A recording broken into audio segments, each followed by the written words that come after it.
of Jesus. Apostolic Sunday School. Hey guys, good to see you again. It's time for our weekly devotion. And I know it's kind of weird me sneaking in like this, but I didn't want Bree to know that I'm doing it because, sometimes she's a little bit annoying. I didn't want to actually just say that in front of everybody, but you needed to know, okay? Anyway,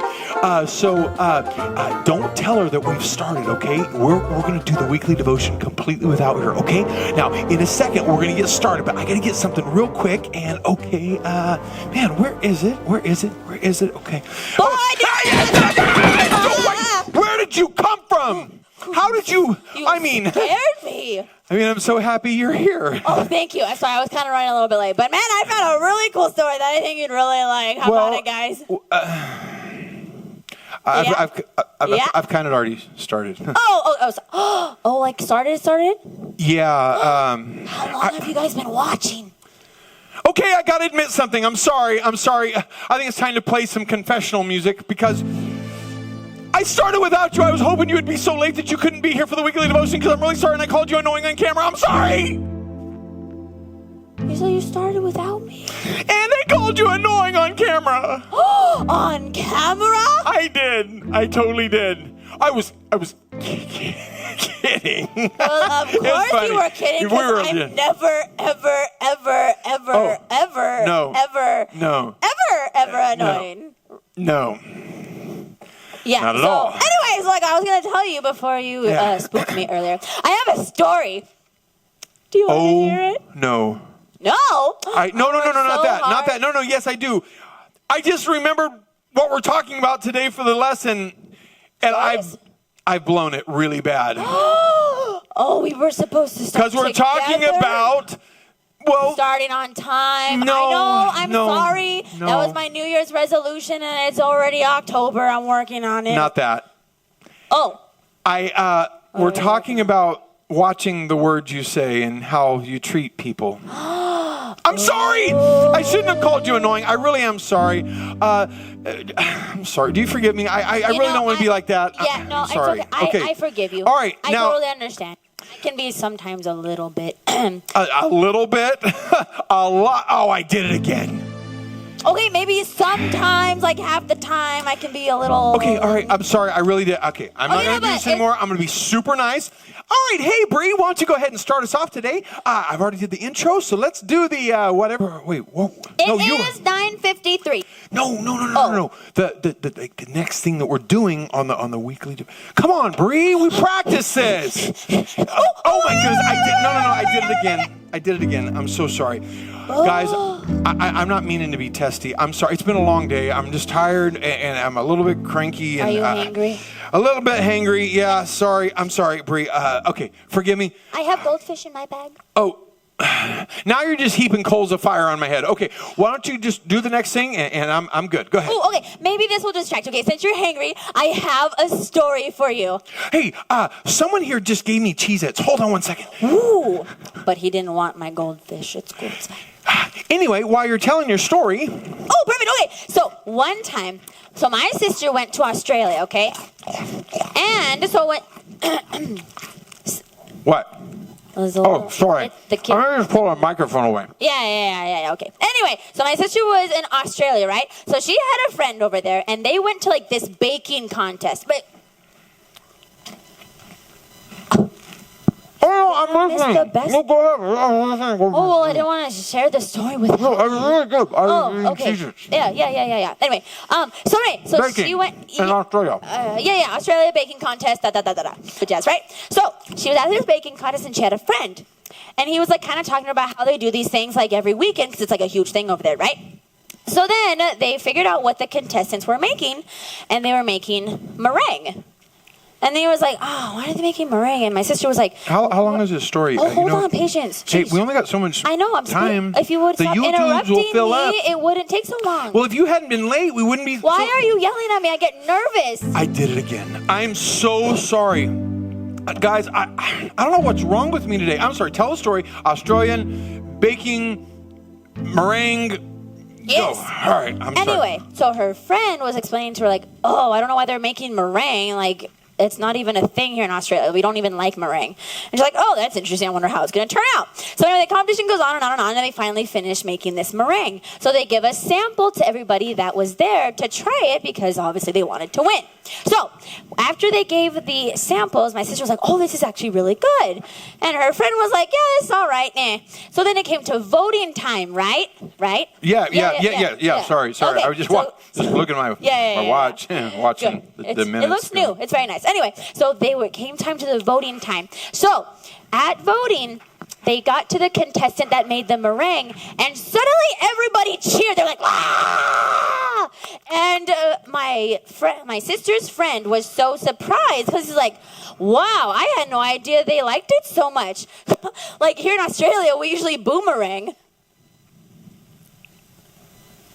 Oh, is the story done? Okay, good. All right, so He didn't get the joke. I'm confused. What did I missed something? Say, okay, you just spent 45 minutes telling a story about Australia, and what was that? Because boomerangs in Australia. Yeah, boomerang. Yeah, you throw a boomerang and it comes back. Usually they boo meringues because they don't like. Oh, that was a joke. Are you? We didn't even have time to put in the little joke of the week. All my hard work. I'm going home. Okay, I'm sorry, Bree. I'm sorry. Listen, I can tell you prepared hard for that. I apologize. I did it again, guys. I'm really sorry. Over and over today, I've tried to control myself, and I'm just really struggling. I'm sorry, but that was a good joke. I think, right, guys? Good joke. Okay, I'll review it, and I'm sure I'll laugh. I'm sure I will. Yeah. No, sounds good. But I really do feel bad. And I have a lesson that, well, I don't know if I'm teaching anybody but me. In fact, I think I'm teaching only me today.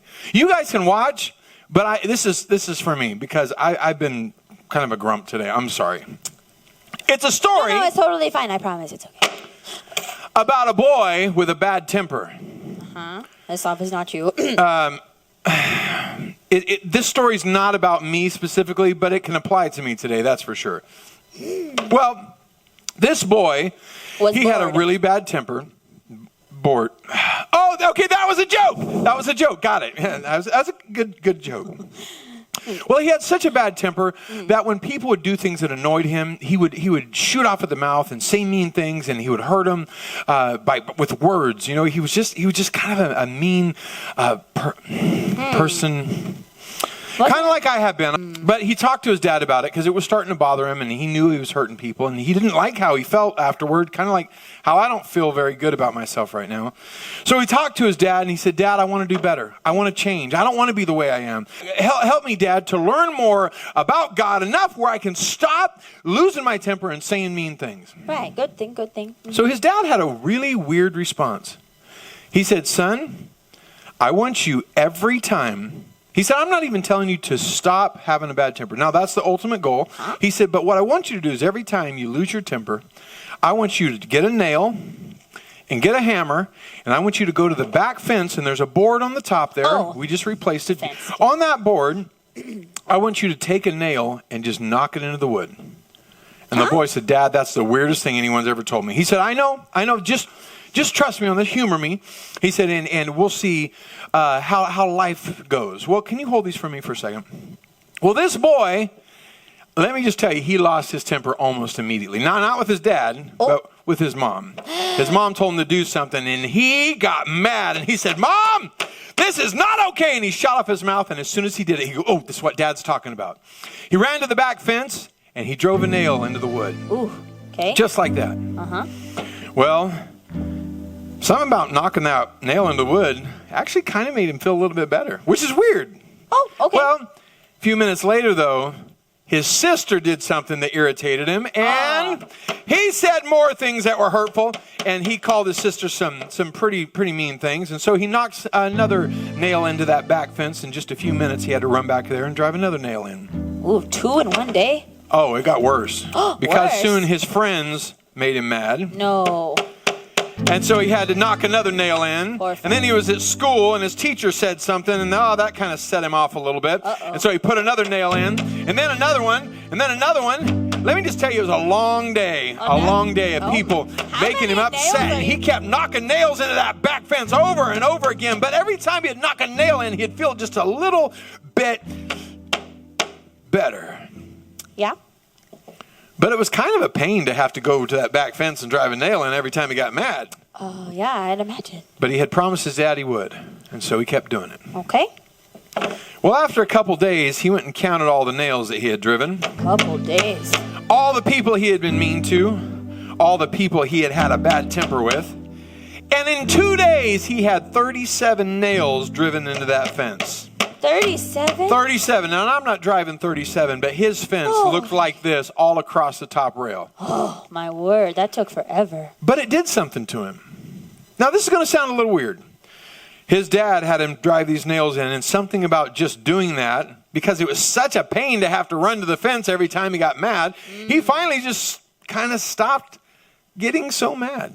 Interesting. I know that's not the story we're trying to tell, but the story is that he went to his dad because his temper was starting to calm down a little bit after about a week or two. So that's good. Yes.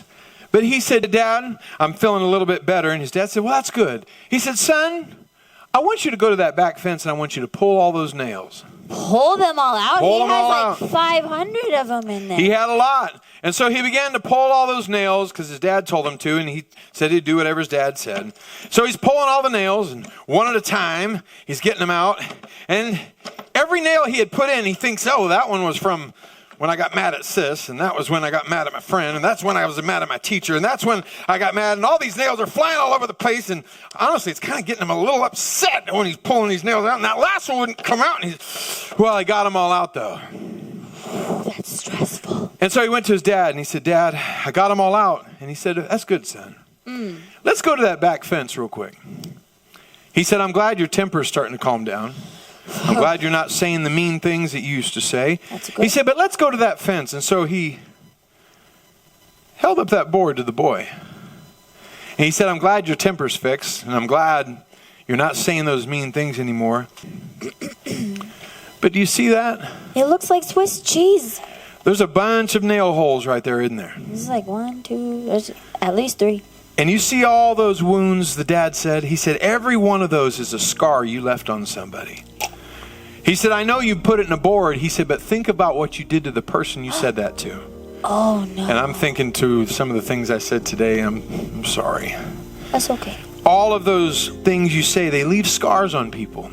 And he said, son, that's good that you fixed your temper, and it's going to help you in the future, but you can't go back and unsay the things you've said. Now, you can go say you're sorry, and you are going to. Yes. You're going to go to every one of those people and apologize. He said, but there's something that's going to be stuck with those people for the rest of their lives. Oh, no, like it'll never be erased? Well, time does heal, but there are some horror stories I've heard about kids that were teased when they're young. And now they're older, now they're adults, and now they're living their later years. And they're remembering the things that were told to them when they were young, maybe by parents, or maybe it was by friends that were their age. Oof. And things that they still think about to this day, 30, 40, 50 years later, and they still can't get away from some of the mean, harsh things that someone said about them when they were young. And that's what happens. We got to realize just how important it is for us to control our tongue. The Bible says it's the most unruly member of the body. That's right. It says it's like a ship's rudder. A giant ship is guided by the tongue, and we are guided by our words many times. Oh. We got to be so careful that we don't say the wrong thing. We got to control our words. We got to be so careful. And so, Bree, I really am sorry. And I've been talking to myself for the last few minutes because I don't want to be like that. I really am sorry. And I want to apologize to you guys too, because I don't want to be like that. I want to have you. It's okay. We all have but I'm hoping that all the people I've said things to, they are as easy to forgive as you are. So I got some work to do. I got some cleanup. Got to go to that back fence. I may have to replace a board or two. Oof. But good lesson. God forgave me. See? And so I've got to forgive others, and I sure hope they can forgive me. So guys, we got to be careful with our words, but I'm going to go fix some things, and we'll see you next time.